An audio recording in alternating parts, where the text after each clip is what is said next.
అప్పు తప్పులు చేయిస్తుంది. అవును, మీరు విన్నది కరెక్టే. అలా అప్పులు చేసిన ఓ ఉద్యోగి ఏకంగా తాను పనిచేస్తున్న కంపెనీకే కన్నం పెట్టాడు. కోట్ల రూపాయల సొమ్మును అక్రమంగా కొట్టేశాడు. చివరకు అంతర్గత విచారణలో ఉద్యోగి భాగోతం బయటపడింది. చివరకు అతన్ని పోలీసులు అరెస్ట్ చేసి కటకటాల వెనక్కి నెట్టారు. ఇక్కడ చూడండి, ఈ ఫోటోలో ఉన్న వ్యక్తి పేరు భాస్కర్ భట్ల సూర్యనారాయణ శాస్త్రి. హైదరాబాద్ నానక్రామ్గూడలోని insurance regulatory and development authority ప్రధాన కార్యాలయంలో అసిస్టెంట్ మేనేజర్గా పనిచేస్తున్నాడు. నిజానికి ఈ సంస్థలో లైబ్రేరియన్గా జీవితాన్ని ప్రారంభించాడు.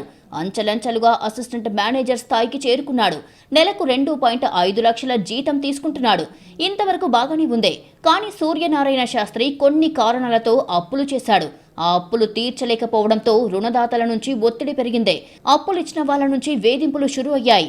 దీంతో తీవ్ర మానసిక వేదన చెందిన సూర్యనారాయణ శాస్త్రి చివరికి ఓ కన్నింగ్ స్కెచ్ చేశాడు. తాను పనిచేస్తున్న IRDAI సంస్థలోనే నగదు కొట్టేయాలని డిసైడ్ అయ్యాడు. తద్వారా అప్పులు తీర్చుకోవచ్చని ప్లాన్ చేశాడు.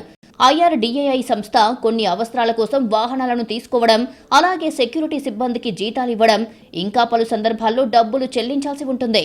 ఈ డబ్బులను సంబంధిత అధికారులు ఇన్వాయిస్ల మీద సంతకం చేసి చెల్లిస్తూ ఉంటారు. ఈ ఇన్వాయిస్లలోనే ఆయా కంపెనీలకు చెందిన అకౌంట్ నంబర్లు ఉంటాయి. ఎప్పుడైతే నగదు చెల్లించాల్సి ఉంటుందో ఆ ఇన్వాయిస్లపై సంతకాలు చేస్తారు అధికారులు. అదే టైంలో సూర్యనారాయణ తన అప్పులు తీర్చుకోవడానికి నకిలీ ఇన్వాయిస్లను తయారు చేశాడు.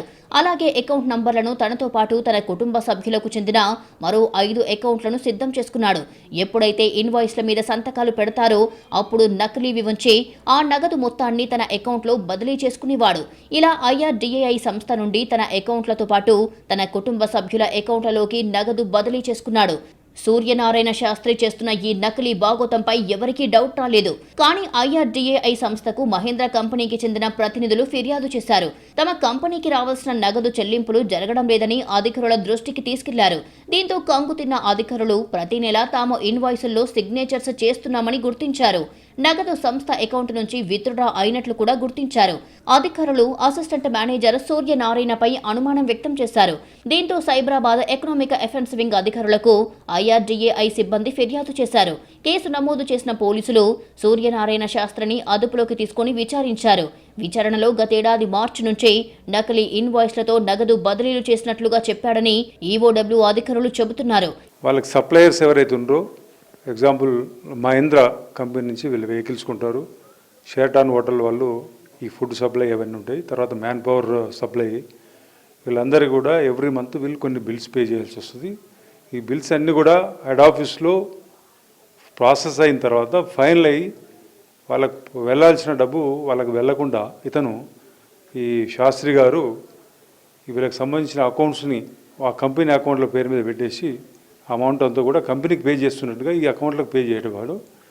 ఇది ఒక ఓవర్ ఏ పీరియడ్, ఈ అమౌంట్ మార్చి 24 నుంచి ఈరోజు అంటే 1.5 year వరకు ఇది డైవర్ట్ చేయడం జరిగింది. ఈ మధ్యన ఐడెంటిఫై చేసి కంప్లైంట్ ఇచ్చారు. కేంద్ర ప్రభుత్వ ఉద్యోగి అయి ఉండి ఇలా జీతం తీసుకుంటున్న సంస్థకి కన్నం పెట్టిన సూర్యనారాయణను అరెస్టు చేసి రిమాండ్కు తరలించారు EOW అధికారులు. సూర్యనారాయణ శాస్త్రిని కస్టడీలోకి తీసుకుని విచారిస్తామని చెబుతున్నారు. ఈ నిధుల దుర్వినియోగం వెనకాల ఇంకా ఎవరైనా ఉన్నారా అనేది కూడా తెలుసుకుంటామంటున్నారు.